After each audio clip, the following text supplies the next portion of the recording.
Philips लिखते हैं कि 6 और 13 जनवरी 1192 को अनहोन अपनी सेना को समुद्र तट से 15 किलोमीटर दूर रामल्ला में पीछे हटाने का आदेश दिया। सुल्तान सलाहुद्दीन ने पूरी सर्दी अपनी सेना के साथ यरूशलेम में बिताई। जवानों को घर जाने की इजाजत दी गई।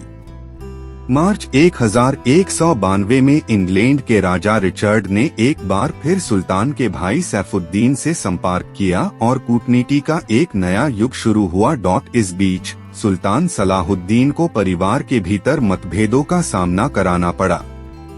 अब तक अनकी सफलता या दी की महत्वपूर्ण अवसरों पर उनका परिवार एक साथ निर्णय लेता था, लेकिन अब अनेक भतीजे टेक्युद्दीन का बेटा अलमंसूर कुछ क्षेत्र मांग रहा था जो सुल्तान के लायूज कम उम्र में देना मुश्किल था। फिलिप्स लिखते हैं कि सुल्तान को अपने जागीरदार अलाफिजल को भेजना पड़ा। रिचर्ड को इस घटनाक्रम की जानकारी थे और अनकी ओर से भी मामले में ढिलाई बरती जाने लगी।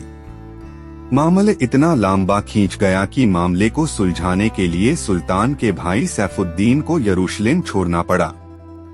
इसी बीच सुल्तान के अपने बेटे अलाफिजल से मतभेद पैदा हो गए। इस बीच रिचर्ड के भाई जॉन ने इंग्लैंड से शिकायत की कि वह प्रशासनिक मामलों में हस्तक्षेप कर रहे थे और अब उन पर मामलों को जल्दी निपटाने का दबाव बढ़ रहा था। उसी समय यरूशलेम के राजत्व को लेकर ईसाई खेमे में फूट पैड गई और इस पैड के लाए रिचर्ड के नामांकित व्यक्ति को नाराद की हत्या कर दी गई।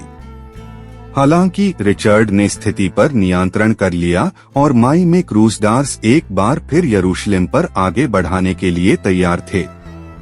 इस बार वे तेजी से आगे बढ़े।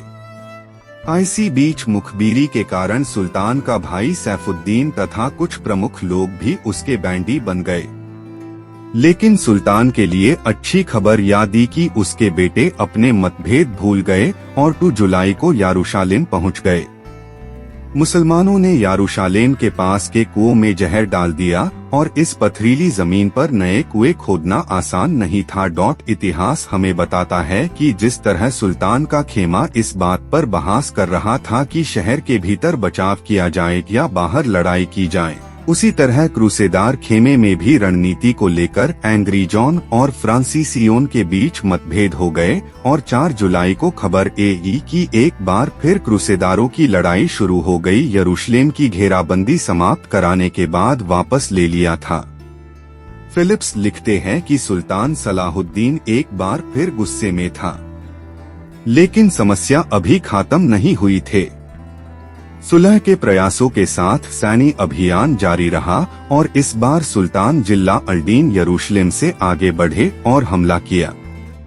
फिलिप्स लिखते हैं कि रिचर्ड द लायनहार्ट को एहसास हुआ कि 2 पीछे हटाने के बाद यरूशलेम पर हमला संभव नहीं होगा। इसके अलावा उन पर इंग्लैंड से स्वदेश लौटाने का भी दबाव था। 2 सितंबर 1192 को एक शांति संधि पर हस्ताक्षर की गए और 10 अक्टूबर 1192 को रिचर्ड चले गए। इस शांति संधि के 5 महीने बाद सुल्तान सलाहुद्दीन को आखिरी बार 19 फरवरी 1193 को दमिश्क में एक सार्वजनिक समारोह में देखा गया और 4 मार्च 1193 को उनका निधन हो गया।